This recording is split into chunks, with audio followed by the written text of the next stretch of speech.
এবং তারা বুঝতে পারছেন যে তারা একটা ট্র্যাপের মধ্যে পড়েছেন। এবং সেই ট্র্যাপের মধ্যে খুব সুকৌশলে ধীরে, ধীরে, ধীরে, ধীরে গত ৪ মাসে হঠাৎ করে নয়, আস্তে, আস্তে, আস্তে, আস্তে, আস্তে তাদেরকে ফেলে দেওয়া হয়েছে। কাজেই এখন যারা রাস্তার রাজনীতি করছেন, রাজপথে রাজনীতি করছেন এবং তারা জানেন যে যদি বিএনপি, আওয়ামী লীগ দুটো রাজনৈতিক দল মাঠে থাকে তারা এই দলের একটা মনোনয়ন পাওয়ার উপযুক্ত নন। দ্বিতীয়ত যদি তারা ইলেকশন করেন একটা মেম্বার যে ভোট পায় সেই পরিমাণ ভোটও তারা পাবেন না।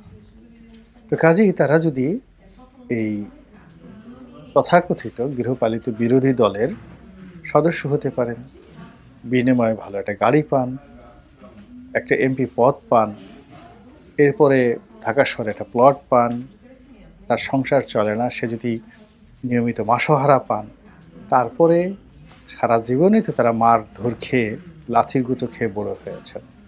তো ৫-৬ বছর আরাম করার পরে যদি আবার লাথিগুঁতো শুরু হয় তাহলে বেশি অসুবিধা হবে না। এর কারণ হলো এখন তাদের অনেকের দেহ হাড্ডিসার, শরীরে মেদ নেই। ফলে কেউ যদি তাদেরকে একটা লাথি মারে, কিল মারে, ঘুষি মারে, সরাসরি এটা হাড্ডিতে গিয়ে আঘাত করে। কিন্তু ৫-৬ বছর যদি পোলাও কোরমা ঘি খাওয়া হয়, সারা শরীর যদি থলথলে হয়ে যায়, মোটা তাজা হয়ে যায়, ফার্মের মুরগির মতো বা গরুর মতো, আর তখন যদি ২৪ ঘন্টা তাদেরকে জুতা পেটা করা হয় তারা টেরই পাবেন না, সবটাই চর্বির উপর দিয়ে যাবে। তো কাজেই এই বর্তমান জমানাতে রাজনীতির নানা হিসাব হচ্ছে, সমীকরণ হচ্ছে, সবকিছু হচ্ছে, তার মধ্যে আবার গৃহপালিত বিরোধী দল ভার্সন 3 এপিসোড 3 সিজন 3 এটা যেভাবে চলছে, বানানোর চেষ্টা চলছে, হওয়ার চেষ্টা চলছে।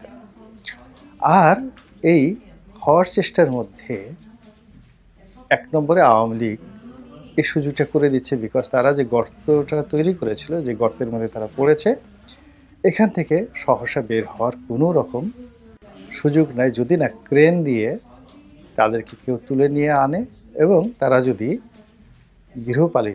গৃহপালিত বিরোধী দল সিজন 3 এটা হওয়ার জন্য ইচ্ছা প্রকাশ করে, আনুগত্য করে, দস্তখত দেয়, হাতে পায়ে ধরে এবং তাদেরকে সেই অবস্থাতে টেনে হিঁচড়ে বের করা হয়, তাহলে হয়তো ওই গর্ত থেকে সহসা তাদের বের হওয়ার যাকে বলা হয় সুযোগ আছে। অন্যথায় তাদেরকে সেখানেই থাকতে হবে অনেক দিন।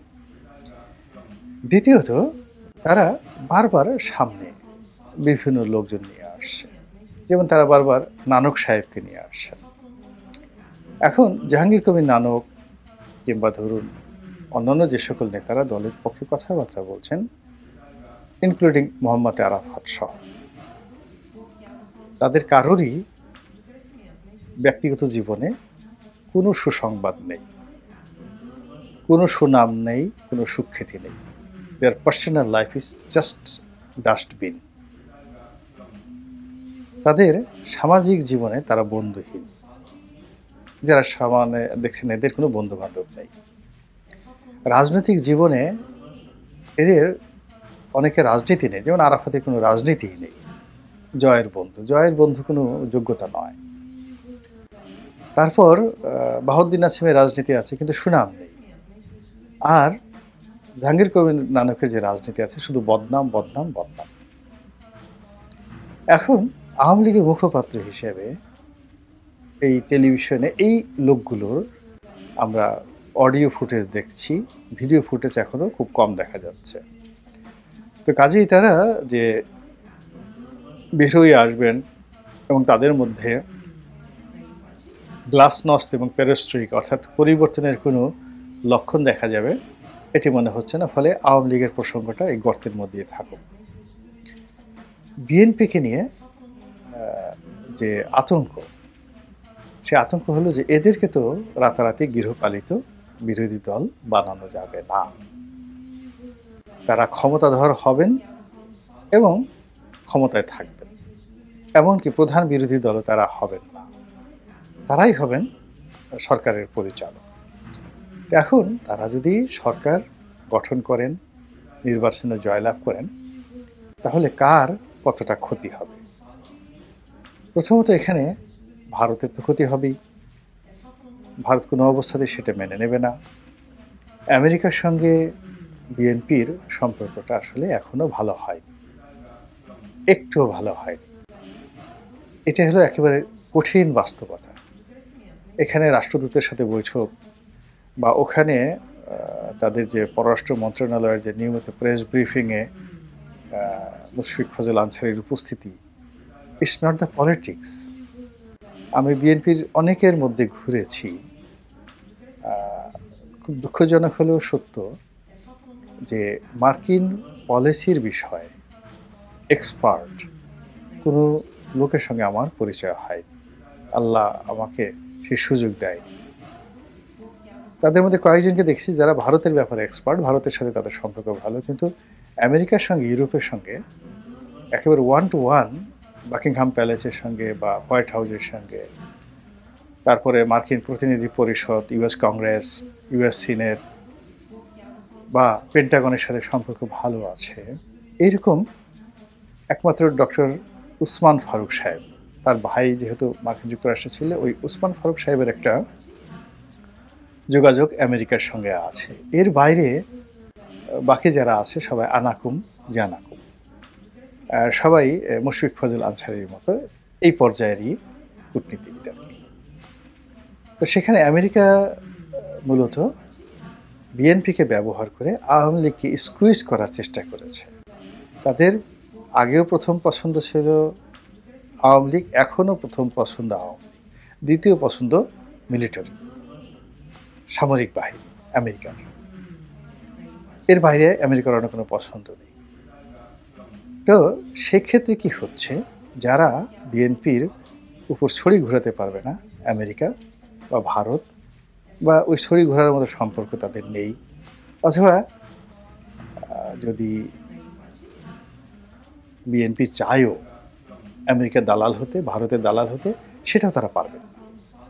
তো কাজেই এই বহিঃশত্রুগুলো বা বহিঃশক্তিগুলো, আপনি তাদেরকে শত্রু মনে করেন বা শক্তি মনে করেন, তারা বিএনপিকে প্রথমেই মাইনাস করে তাদেরকে গর্তের মধ্যে ঢুকিয়ে দিয়েছে। এর সঙ্গে মোসাদ কাজ করছে, এর সঙ্গে সিআইএ কাজ করছে।